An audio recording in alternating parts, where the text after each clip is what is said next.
Economia do mar e a pesca no Brasil, plano especial marinho, sinergias e conflitos. Convidamos ao palco capitão de mar e guerra, Rodrigo de Campos Carvalho, encarregado do planejamento espacial marinho, Secretaria de Comissão Interministerial para Recursos Pesqueiros da Marinha do Brasil, juntamente com Giacomo Vicente Perciavalle, advogado na área ambiental do Sindip e debatedor. Os nossos aplausos.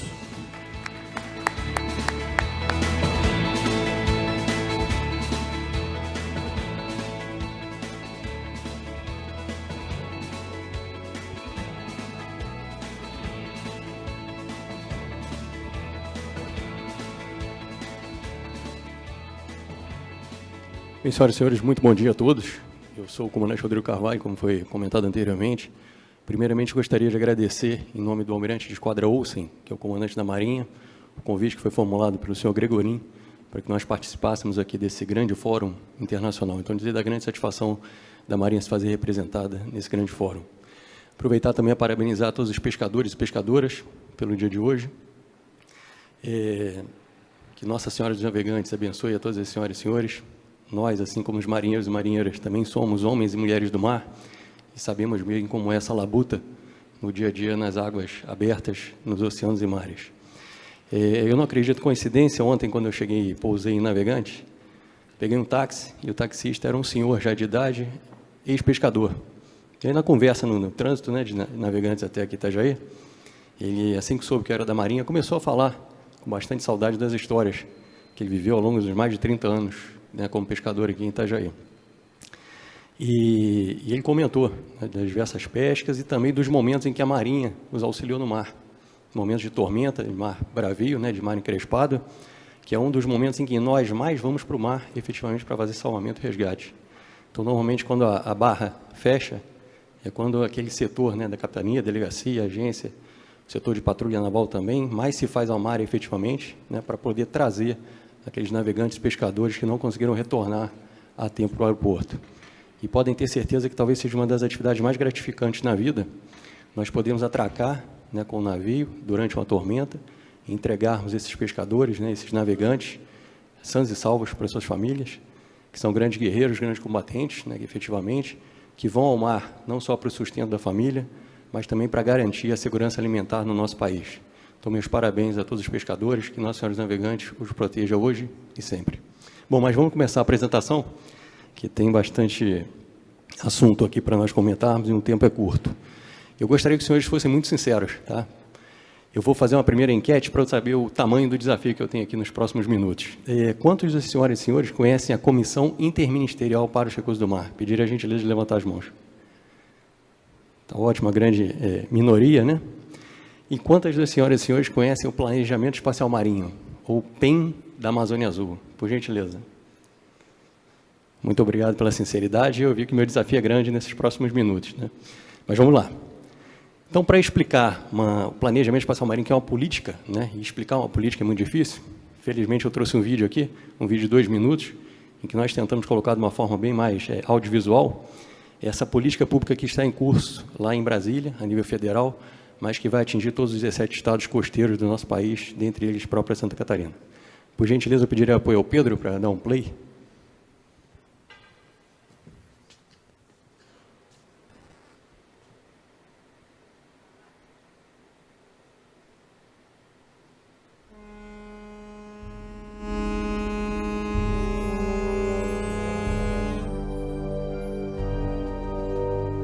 Energia, alimento, comércio, esporte, conservação. Tudo isso tem no nosso mar. O litoral brasileiro possui cerca de 8.000 quilômetros, mas o nosso mar vai muito mais além. Você sabia que o mar do Brasil se estende até 1.370 quilômetros no Nordeste e 1.518 quilômetros no Leste? Muito grande, não é mesmo? Toda essa imensidão e riquezas precisa estar em perfeita sinergia. E como é possível harmonizar tantas atividades diferentes na região costeira e na região oceânica? Esse é o desafio do Planejamento Espacial Marinho, o PEM, que é um processo que orienta o uso do mar, onde, quando e como as atividades humanas têm lugar. Em 2017, o Brasil assumiu na Conferência da ONU para os Oceanos o compromisso de implantar o PEM no país até o ano de 2030, pois é através dele que é possível estabelecer um modelo de governança, identificar e reduzir conflitos no uso do mar, gerar empregos e renda para a população ao mesmo tempo que conserva o meio ambiente, alavancar a economia azul, porque garante segurança jurídica aos investidores e ao Estado costeiro. Mas para termos o PEM, é preciso a colaboração de todos. O governo e as instituições que possuem dados marinhos precisam carregá-los na Infraestrutura Nacional de Dados Espaciais, a INDE, que é o banco de dados que será usado para o Plano de Gestão Espacial Marinho, que distribuirá as atividades no mar de acordo com as prioridades e potencialidades. O mar do Brasil é de todos e para todos os brasileiros. PEM. Projeto Audiovisual de Mentalidade Marítima. Patrocínio Vale.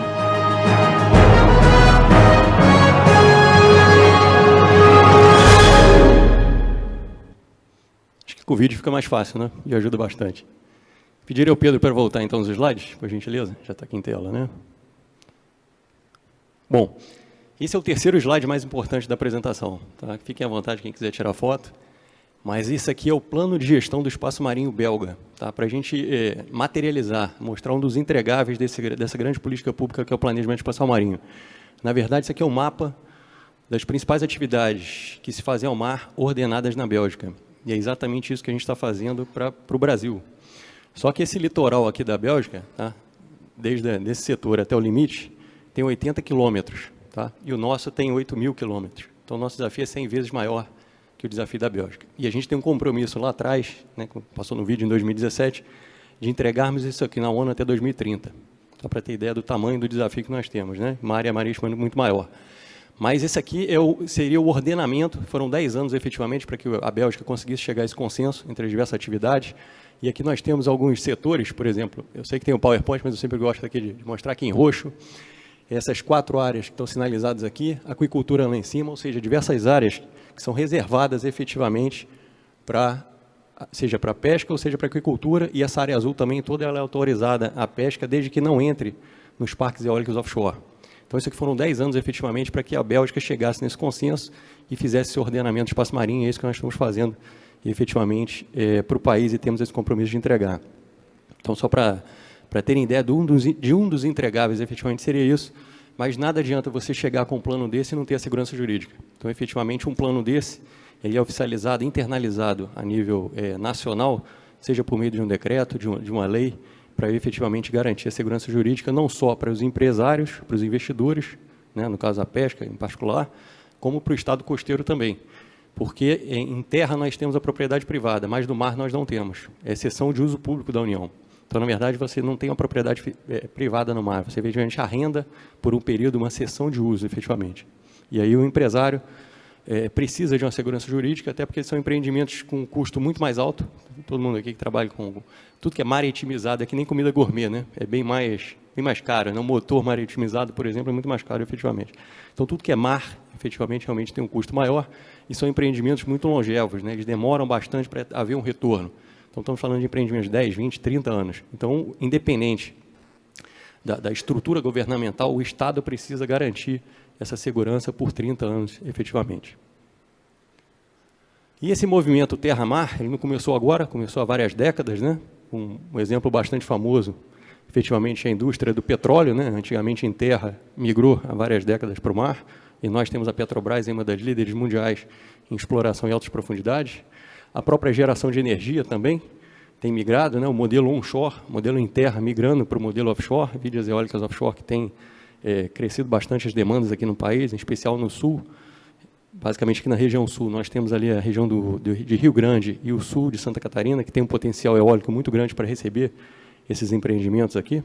Falamos então efetivamente na pesca, na aquicultura, na maricultura, efetivamente esse grande espaço que é a Amazônia Azul, com 5,7 milhões de quilômetros quadrados para receber grandes empreendimentos no mar.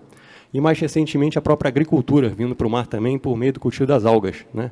Que seria a algacultura efetivamente. Nós temos a capafitos e várias outras algas que se adaptaram muito bem, tem um alto valor proteico e um alto valor comercial. Mas esse movimento terra-mar ele tem crescido bastante, mas também tem gerado muito conflito, né? Algumas atividades podem coexistir, algumas têm sinergia, efetivamente, mas outras, efetivamente, são excludentes, né? São conflitantes.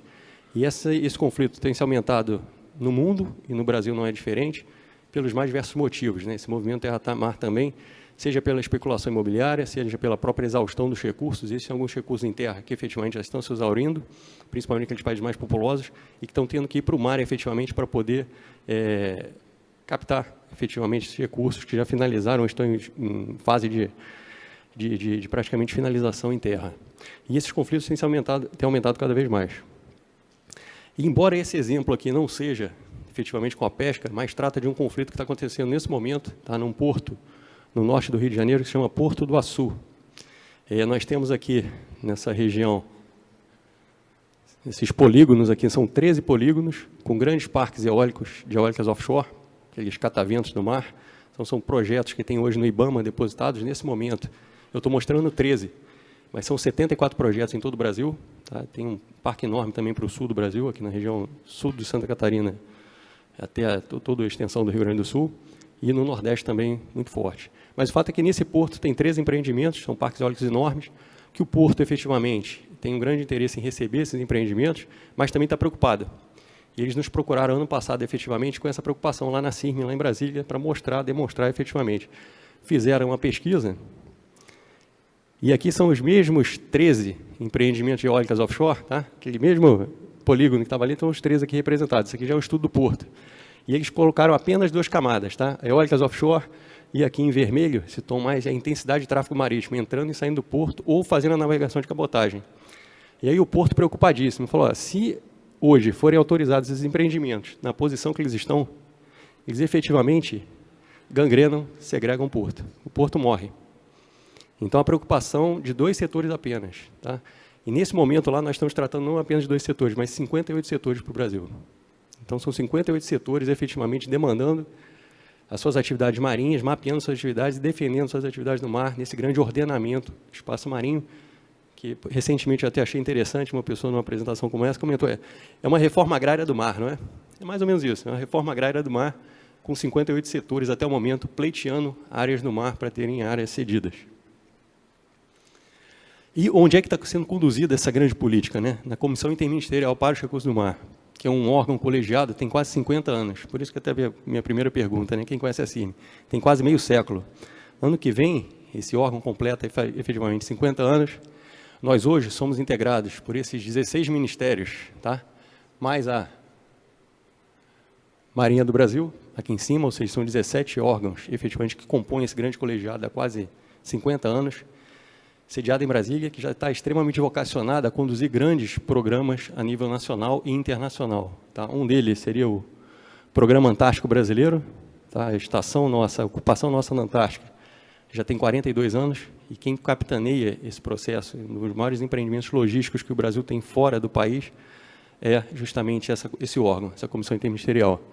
Nós temos o plano de levantamento da plataforma continental, que é o LEPLAC, que é quem efetivamente está estendendo os limites marítimos brasileiros. Tá? E é a primeira vez na história que os países, né, 180 países aproximadamente, se reuniram, assinaram a convenção lá em 82, e efetivamente nesse momento estão discutindo a extensão da sua área marítima, de forma totalmente pacífica, sem pegar em armas, sem ter beligerância, sem ter guerra, apenas comprovando com dados científicos que aquela formação no mar ou submersa, ela é uma extensão do que se tem em terra.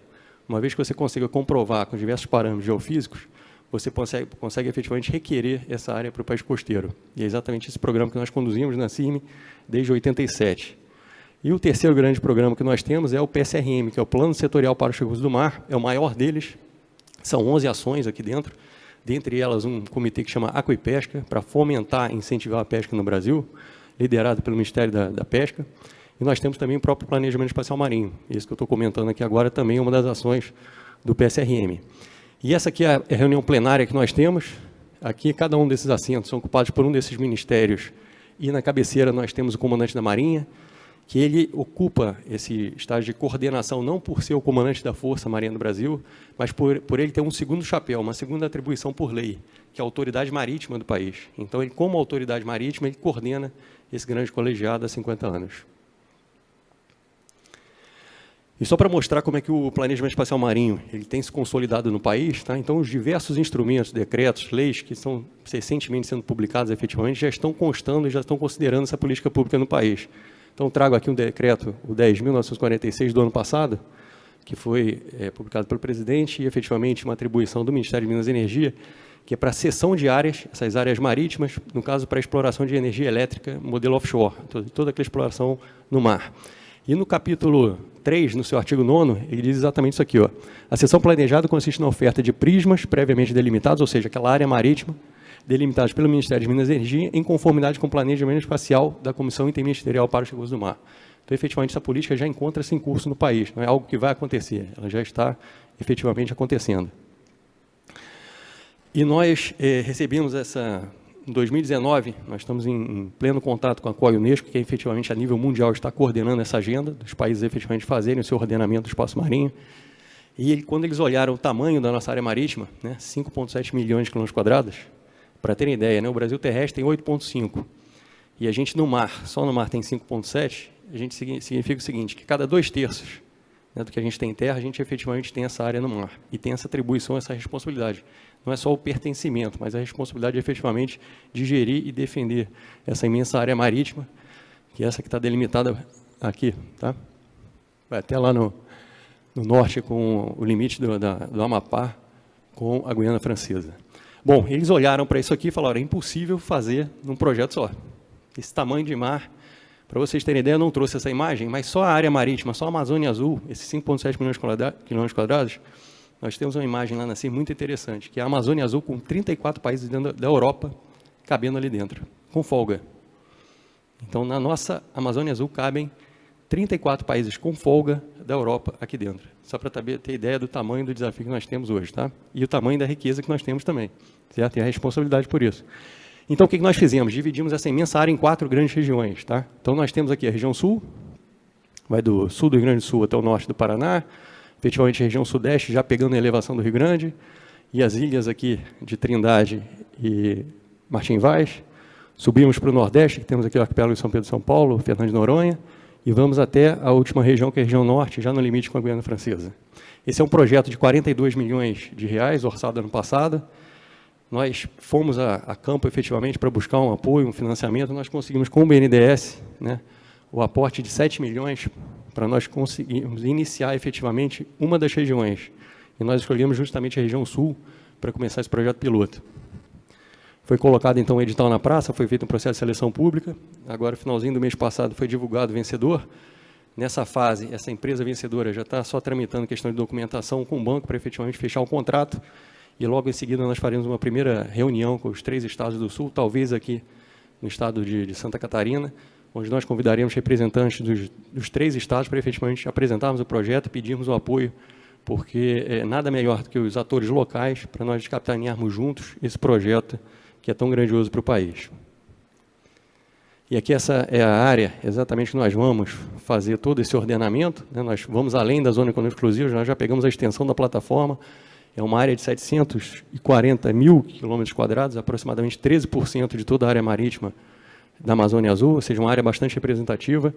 E por que foi escolhida a região sul? Então, sempre tem essa pergunta, né? Então, basicamente, primeira coisa, planejamento espacial marinho, ordenamento espacial marinho é um grande quebra-cabeça, né? Encarem assim, é um quebra-cabeça que hoje no Brasil tem 58 peças, ou seja, 58 camadas. Então, a primeira coisa é a gente pegar essas 58 peças e colocar em cima da mesa, para depois a gente começar a montar efetivamente o quebra-cabeça. Então, das 4 regiões, a região que estava mais preparada, que tinha mais peças disponíveis para nós começarmos esse ordenamento, era efetivamente a região sul, até pelas suas instituições de pesquisa, né, nos 3 estados, Paraná, Santa Catarina e Rio Grande do Sul, que já detêm esse conhecimento e muitas delas já se predispuseram a nos auxiliar nesse armazenamento, nesse compartilhamento de informações importantes. Tá? Região representativa, como eu falei, representa 13% da área marítima. O planejamento espacial marinho, ele inclui também a tratativa com o país vizinho. Então, o Sul, efetivamente, faz a fronteira com o Uruguai. nós precisamos fazer essa tratativa com o país, afinal de contas, por exemplo, o pescado não reconhece o limite do Rio Grande do Sul com o Uruguai, e efetivamente passa a fronteira, e o ordenamento de espaço marinho inclui, dentre essas 58 camadas, também a pesca, a aquicultura, né, e diversas outras atividades. Então, esse controle e esse contato com o país vizinho é fundamental, e por isso a importância da CIRM. Um dos 17 atores que nós temos é justamente o Ministério das Relações Exteriores. Então, as tratativas lá são muito rápidas, e a gente consegue efetivamente tocar grandes projetos como esse. E as instituições de pesquisa, né, que tem aqui, como eu comentei anteriormente, aqui nós temos a Univale, a Universidade Federal de Santa Catarina, e o financiamento do BNDES, que nos favoreceu bastante. E logo no primeiro ano, é um projeto de 3 anos, só o projeto piloto agora, tá? Um projeto de 3 anos, e logo no primeiro ano, nós vamos apresentar 11 cadernos setoriais, tá? Sendo que os 3 primeiros deles aqui para a região sul, justamente relativos à pesca, tá? Pesca industrial, pesca artesanal, aquicultura e maricultura, para terem ideia do tamanho, da dimensão, da importância dessas atividades para vocês. Tá? Mas já vamos perguntar, mas falou 11, tem 10 cadernos. O banco, durante as tratativas, né, ele nos pediu um 11º caderno, que talvez aí esteja o grande ganho que esse projeto vai ter aqui na região sul. Ele pediu o seguinte, olhando esses 10 cadernos, ele falou, a gente já vai fazer um mapa, um raio-x de todos esses 10 cadernos. Eu quero um 11º caderno que compile tudo isso que foi verificado, me apresente as necessidades, as fragilidades, os fatores de força e onde que o banco pode aportar políticas públicas para favorecer o desenvolvimento da região. Então, olha só, o próprio banco, voltando já para a economia azul, voltando para a economia do mar, pediu, a partir desses 10 cadernos, um 11º, que é um caderno de investimento, para ele poder orientar os investimentos na região sul. Então, é o grande gol, realmente, desse projeto, e já vai ficar pronto logo no primeiro ano. Então, não vai esperar os 3 anos, não. No primeiro ano, a gente já vai ter esse raio-x e esse programa de investimento para o BNDES. E aí nós precisamos trazer essas informações. Lembra que eu comentei que são 58 camadas? Né? E qual é essa mesa que nós precisamos? É a Infraestrutura Nacional de Dados Espaciais. Mais uma pergunta. E quem conhece a infraestrutura? Já ouviu falar na Infraestrutura Nacional de Dados Espaciais? A INDE. Pouca gente, né? E foi criado esse portal, é um geoportal, geoserviço, foi construído em 2008, tá? Porque o governo federal, à época, já entendeu a importância de nós termos todos esses dados terrestres e marinhos concentrados numa plataforma única. Tá? O dado é caríssimo. O dado marinho, então, nem se fala. Então, desde 2008 já existe essa plataforma, existe o artigo 3º desse decreto 6.666, que fala o seguinte, todas as instituições federais que recebem recursos públicos são obrigadas a carregar seus dados e metadados nessa plataforma. Tá? Só que, infelizmente, essa plataforma não foi bem acompanhada, né? Muitas instituições efetivamente não carregaram. Há 4 anos que eu estou liderando esse processo lá em Brasília, né? Nós conseguimos agora, na interlocução com diversos setores, que eles efetivamente começassem a carregar. Então, por exemplo, essa primeira camada de óleo e gás, o Ministério de Minas e Energia foi o primeiro, né, a aportar efetivamente, na verdade, a Marinha já carregava esses dados, porque todas as nossas cartas náuticas, são mais de 700 cartas, já estavam carregadas aqui. Mas a temática é segurança e navegação.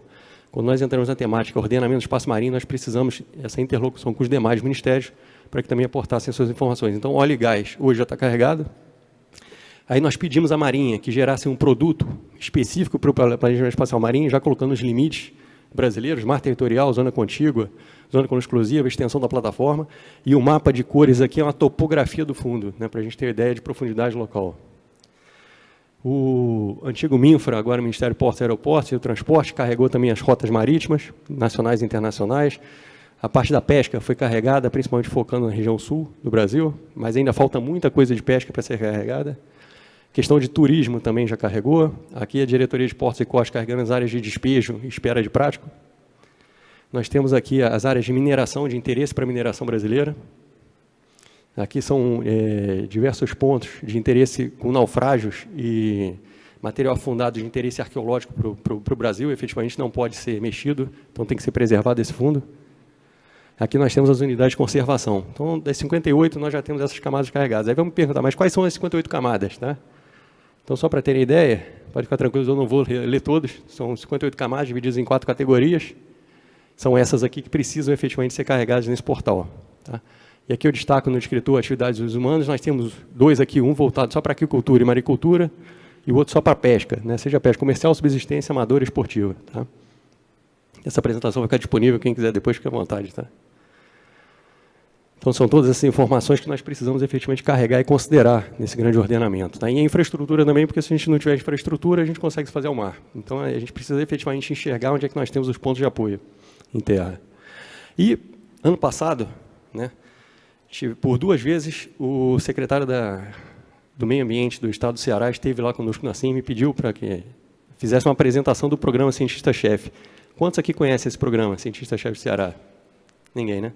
É excelente esse programa, eu também não conhecia, mas efetivamente o Estado fez uma parceria, né, com a Universidade Federal do Ceará, onde eles tiveram uma diversidade de projetos. Dentre eles, eles criaram um portal chamado PDEA, ou seja, como se fosse uma INDE para o Estado do Ceará. E carregaram uma impressionante quantidade de dados e informações aqui disponíveis. Isso aqui eu estou colocando só dados de pesca, tá? Eu carreguei aqui apenas pesca. Então, ele já tem mapeado no Ceará tudo isso aqui. Então, o Ceará hoje já estaria pronto para receber o PEN. E até o pedido dele foi esse.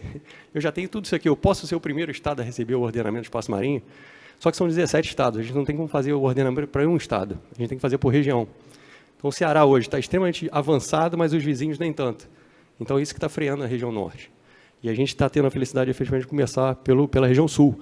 Mas esse apoio é fundamental. Tá? Então, o apoio do Estado para que, efetivamente, essa política entregue o melhor ordenamento depende da ação e da atuação de cada estado. Porque a gente está lá em Brasília, a gente está vendo a nível federal, mas nada melhor que os atores locais para poderem prover essas informações e a gente entregar para o país o melhor ordenamento que atenda ou tente coexistir todos os setores. Tá bom? Então, esse aqui seria o segundo mais importante slide, tá, da apresentação. E, para terminar, o meu primeiro mais importante slide da apresentação, de que não adianta, né, isso aí dos anos que eu estou na Marinha, há quase 30 anos, nós falarmos em políticas públicas voltadas para o mar, falamos de pesca, eólicas offshore, navegação, defesa, se nós continuamos representando o Brasil assim, ó, só terra. A gente está falando de política marítima. E aí eu pergunto às senhoras e senhores, quantos estudaram na escola esse mapa aqui do Brasil? Só eu? Então, acredito que quase todos nós tenhamos só visto esse mapa terra, ou seja, o Brasil só com 8,5 milhões de quilômetros quadrados. Então, como é que a gente vai falar de políticas marítimas se a gente não representa a parte marinha nos nossos mapas? A gente só vê terra. Então, isso enfraquece muito, mas enfraquece muitíssimo as políticas todas, as discussões todas. Então, é fundamental que a gente represente o Brasil verdadeiro, tá? Os 8,5 milhões de quilômetros quadrados do Brasil em terra, mas também seus 5,7 milhões de quilômetros quadrados no mar. E aí aquela máxima que nós ouvimos, né, nos bancos escolares, de que o Brasil tem dimensões continentais, torna-se verdade. Porque quando a gente soma 8,5 milhões em terra e os 4,7 e os 5,7 milhões no mar, a gente soma 14,2 milhões de quilômetros quadrados, exatamente a área da Antártica. Então, o Brasil, efetivamente, tem a extensão do continente antártico. A gente realmente é um país continental. E, em função disso aqui, desde 2019, nós conseguimos, no âmbito da CIRM, por isso que é importantíssima a CIRM, né? Porque nós temos ali o Ministério da Educação e nós temos a antiga economia, né, conosco. E pendurada a economia, nós temos o IBGE. Então, nós, desde 2019, conseguimos, com o MEC e com o IBGE, que todos os atlas e publicações desde 2019 que estão sendo reeditados, para que tragam não mais o Brasil terra, mas tragam o Brasil verdadeiro, Brasil terra e mar. E com isso, em 2019, o IBGE, no final do ano, publicou 2 atlas, um deles o mapa rural, já trazendo esse contorno, e a partir desse ano, né, todas as senhoras e senhores que tiverem filhos no ensino médio, nos seus livros de geografia, tá, são obrigatórios que tragam o Brasil marítimo, tá bom? Então, o MEC, a partir desse ano, é obrigatório que o ensino médio represente efetivamente o mar. E com isso vai demorar bastante tempo, mas a gente espera realmente fortalecer todas as políticas marítimas do país a partir do momento que a gente demonstra e mostra para as nossas crianças, desde pequena, que o Brasil não é só terra. O Brasil também tem, no mar, 2/3 do que ele tem em terra. Então, essa aqui é uma imagem bastante significativa para a gente. Planejamento espacial marinho, motor da economia do mar, e quem fala isso não sou eu, são os outros países que estão muito à frente da gente. Aqueles que implantaram e implementaram o planejamento espacial marinho já estão há vários anos angariando os louros, seja no setor econômico, seja no setor social, seja no setor ambiental e sustentabilidade. Então, efetivamente, essa política dá certo, tem dado certo, a gente tem realmente bebido nessa fonte dos países que estão liderando esse processo e a gente precisa efetivamente internalizar essa política no país. Essa é a imagem de uma pesquisadora, não sei se tem alguém aqui da Univale, tem? Então, pesquisador que nós sempre levamos para as nossas ilhas, né, efetivamente, então uma pesquisadora hasteando o pavilhão nacional na ilha na nossa ilha de Martim Vaz, que é a ilha que a gente tem mais próxima da África, tá? É o limite leste do Brasil, onde o sol nasce primeiro. E, efetivamente, o fato de nós estarmos ocupando, tá, essa ilha aqui, que é justamente aqui no centro, ela nos permite abrir o compasso, tá? E abrir 200 milhas náuticas de raio. São 370 quilômetros de raio. Para terem ideia de quanto o Brasil ganha só em ocupar essa ilha permanentemente, a Marinha está lá presente todos os dias do ano, efetivamente, trazendo cientistas também para efetivamente fazerem a pesquisa, otimizando essa pesquisa, nós ganhamos só em área marítima um estado da Bahia, só por nós estarmos ocupando essa ilha. Então, eu espero, depois desses minutos, ter cumprido minha missão aqui, que era apresentar aos senhores a Comissão Interministerial para os Recursos do Mar. Aproveitem, usem e aproveitem muito essa comissão. Ela tem muita força em Brasília e o Ministério da Pesca tem um assento permanente lá. Então, aproveitem bastante essa instituição, que já tem 50 anos. E também espero que os senhores levem essa mensagem do Planejamento Espacial Marinho, que muito em breve a gente já possa agendar aqui no estado de Santa Catarina, em reunião com os 3 estados, para efetivamente começar o projeto piloto e tentar favorecer a pesca não só no Brasil, mas principalmente aqui nos 3 estados do Sul, em particular em Santa Catarina. Muito obrigado.